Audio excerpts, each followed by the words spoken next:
If you buy polls, then they are all over the map when you go to individual states. But the trend has been Hillary Clinton's friend overall in the aggregate.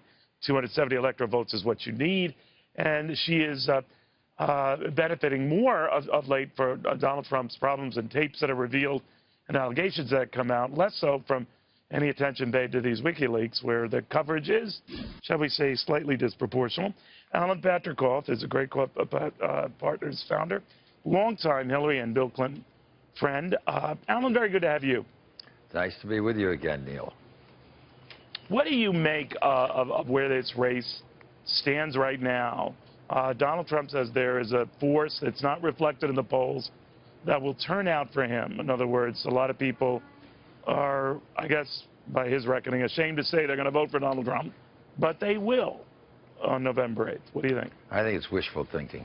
I mean, I think, obviously I'm biased, spending a great deal of my time in New York, but I was out in Minneapolis last week.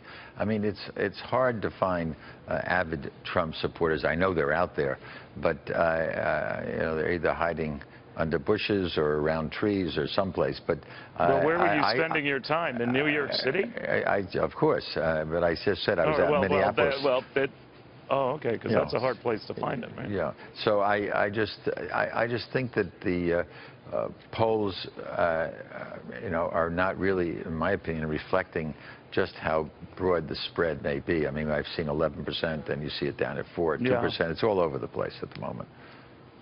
You've known the Clintons a good long time, so maybe you can vouch for what is the real Hillary, because in a lot of these WikiLeaks that come out, she seems to be very choreographed, very cautious, even down to advising her when to smile, when to engage.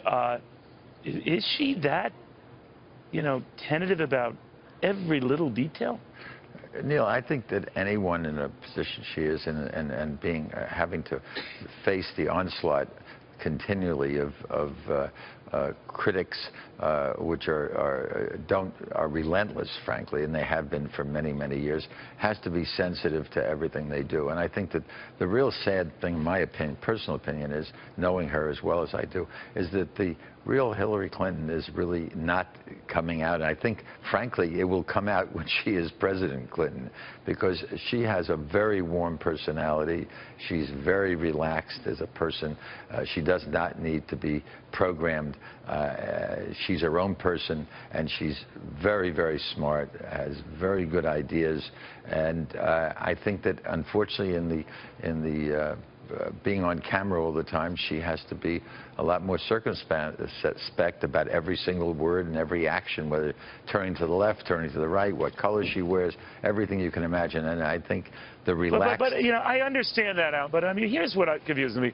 Which is the real Hillary Clinton, then? The one in the emails that seems to show support for the banking industry, is empathetic and sympathetic to some of their concerns and to capitalists, or the one who rails against them with Bernie Sanders up on the stage? The one who, at least behind closed doors, seems to be open to unfettered, unrestricted trade, or the one who rails against those trade agreements to audiences? I just get a sense of two Hillarys here. Neil, I honestly will tell you, my opinion is that she's been put in a very, very difficult position, as, by the way, a lot of candidates are, and they are put in a corner and have to be defensive about various issues that, in the light of day and when they're in a better position, I think we'll hear a more nuanced position. I think an example is well, that nuanced position is what I personally, Alan, find very promising. When I hear her talking about being open to free trade, not badgering all capitalists, that Hillary that emerges in these WikiLeaks, I kind of like. I mean, that seems like a very pragmatic, Bill Clinton-like negotiator, and one who's willing to bend and weave and be flexible. The one on the stump, quite the opposite. So, if she were to get elected, will she be Hillary Clinton in those emails or Hillary Clinton on the stump? I'll almost go in a definitive basis and tell you you're going to get the nuanced individual. I think the TPP is a perfect example. She's been put into a corner of being against this issue because that's she's stuck there. She can't get out of that corner. And, you know, by Bernie and then by and Trump, everyone else. So you don't think she really is anti-TPP? When she originally called the gold standard, that's what she meant? I think she will, when the light of day appears, if it doesn't get resolved during the lame duck session, I think she will find some areas that can be hopefully improved and declare victory and say, I got what I wanted. This is a better deal than we had originally. I mean, there are some things that obviously people would like to see improved.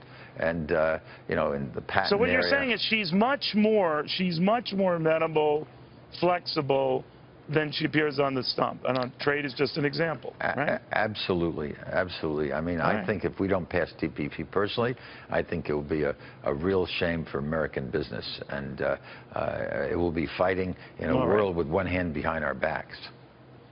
All right. Alan, always a pleasure. Thank you for taking the time. Thanks for having me, Neil.